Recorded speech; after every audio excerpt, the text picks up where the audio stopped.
Je m'avais maintenant vous parler de la situation de Sonko, qui est toujours séquestré. Plus d'1 mois, il est séquestré de manière illégale. Aujourd'hui, la cité où vit Sonko est devenue une caserne de policiers et de gendarmerie. Si vous venez, vous voyez des blindés. Tu as comme l'impression d'être à la bande de Gaza. C'est inadmissible.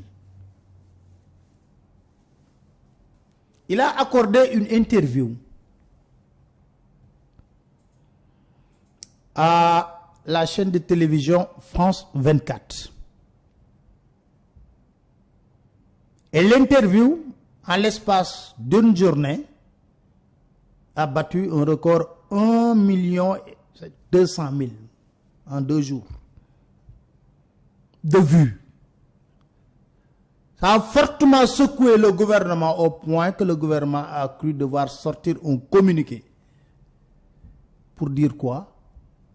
Que France 24 a, dans sa manière de délivrer l'information, sa manière est tendancieuse.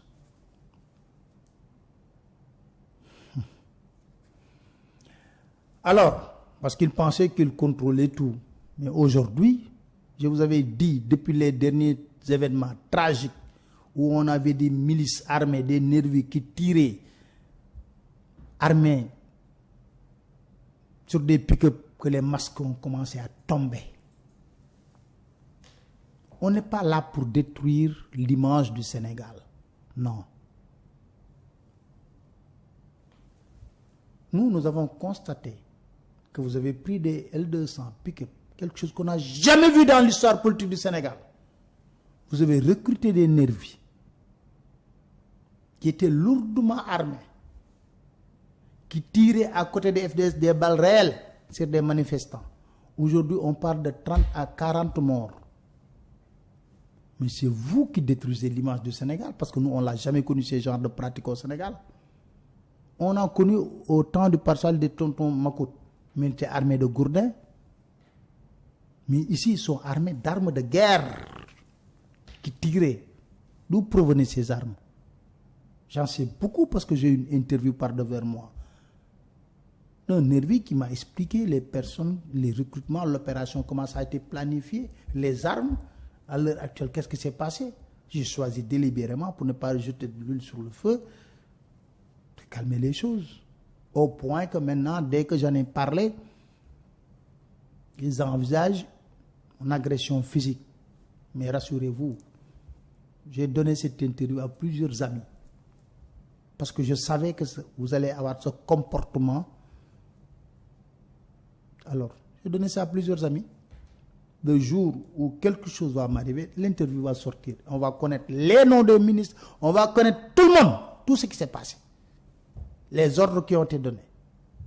Bref, Ousmane Sonko, on voit des personnes, parce qu'il a déclaré qu'on ne peut pas organiser des élections présidentielles ici sans ma candidature, sinon c'est le chaos. Tout le monde crie. Ah non, il appelle à l'émeute.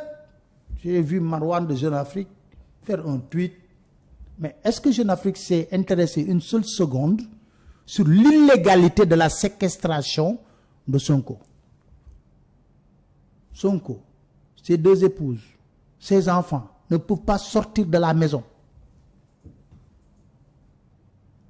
Pendant au moins, aujourd'hui, je dirais 40 jours ou même plus. Sa cité est transformée en caserne. On y amène 10 blindés. On mobilise plus de 100 personnes. De manière illégale. Il n'y a aucune décision de justice. Ni une autorité administrative. Et puis on dit, Sonko, tu n'as qu'à rester là-bas, tu n'as rien à dire. Va dormir. Nous, on règne dans le banditisme d'État. Mais non, il a le droit de se battre jusqu'à la mort en homme digne. D'ailleurs, je discute avec beaucoup de policiers et de gendarmes. Ils me disent, c'est un vrai homme. C'est un homme digne. Vraiment, nous avons du respect, de la considération pour Ousmane Sonko. Parce que nous sommes en train de lui faire subir des choses, mais il est resté toujours digne par rapport à l'épreuve. Et ces personnes qui se disent choquées, on n'a pas entendu l'ONU, l'Union africaine, l'Union européenne, la CEDEAO dénoncer le comportement illégal, le banditisme d'État à travers la séquestration de Sonko. Mutisme total. Mutisme total.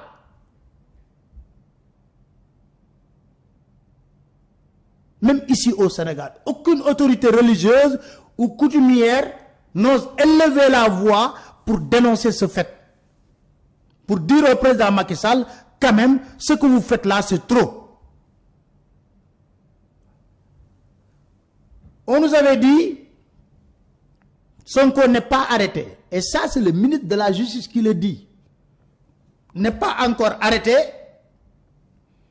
parce que la décision de justice n'est pas sortie. Maintenant, la décision de justice est sortie. La décision de justice est sortie.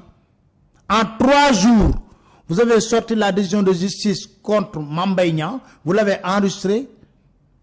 Le procureur a interjeté appel de même que Mame Mbaye Niang. En l'espace de 8 jours, vous l'avez rejugé en cour d'appel. Alors maintenant, la décision de justice de Sonko est sortie. Il faut être homme.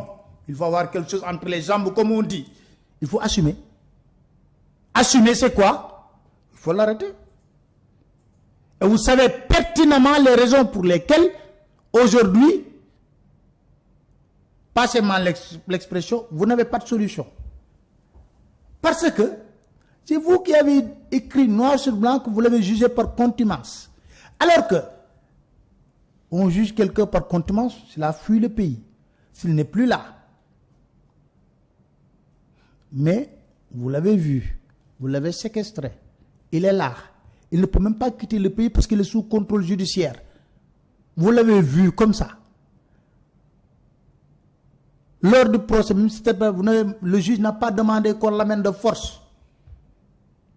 Vous l'avez jugé par contumace. Alors, si vous l'arrêtez, le procès tombe dans l'eau. Vous êtes obligé de tenir un autre procès et on va vers des révélations explosives sur tous les comploteurs par rapport au dossier Adji Sarr, Ousmane Sonko. Vous le savez pertinemment. Raison pour laquelle on préfère rester dans l'illégalité. Et si Sonko se réveille un bon matin, se constitue prisonnier, qu'est-ce que vous allez faire? Vous serez obligé de le rejuger. Et vous savez très bien que ce que vous avez rendu, j'en rigole d'ailleurs, je me disais que les juges qu'on a poussés à faire n'importe quoi, et Macky Sall n'est plus candidat, ça me fait rire. En tout cas, nous nous battrons pour après février 2024. Toutes ces personnes-là, vraiment, pour rebâtir au nouveau Sénégal, on les amène au frigo. Voilà. Parce que ce n'est pas avec ces personnes-là qu'on peut bâtir un nouveau Sénégal. Il faut qu'on soit conséquent. Sonko est en train de se battre. Il est chez lui. Il est libre de demander à ses partisans de manifester parce que c'est de manière illégale qu'il est séquestré. Maintenant, qui peut le plus, peut le moins. Vous avez déplacé pratiquement votre caserne ici, venez, arrêtez. Et on va vers un nouveau procès. Mais vous n'osez pas le faire. Et cette sorte de fumisterie, oui, Sonko ne doit pas dire certaines choses. Si, Sonko doit se battre jusqu'au bout. Et il va se battre jusqu'au bout. Parce que vous également, dans vos combines, vous êtes allé jusqu'au bout. Mais il va rester jusqu'au bout. Et Dieu va trancher et le peuple sénégalais va trancher parce que ce peuple sénégalais aspire vraiment à une rupture qualitative On ne peut pas reprendre les mêmes hommes pour faire la même chose. Parce qu'aujourd'hui, les jeunes sont éveillés, en ont marre vraiment de certains comportements qui n'honorent pas le Sénégal, qui n'honorent pas la République. Il faut arrêter de dire, oui, on va mener ce pays dans le chaos. C'est récurrent dans le discours de Macky Sall. Mais ce qui amène le chaos ici au Sénégal, ce sont ces hommes. Parce qu'aucun opposant n'a recruté de nervis ici. Aucun opposant n'a les moyens d'acheter des L200.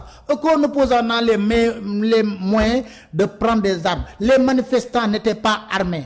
Les nervis et les milices tiraient sur des manifestants désarmés. Aïssata Tall Sall a dit que les FDS tiraient à balles réelles parce que c'était la légitime défense. Comment des manifestants qui n'ont même pas d'armes, tu peux parler de légitime défense?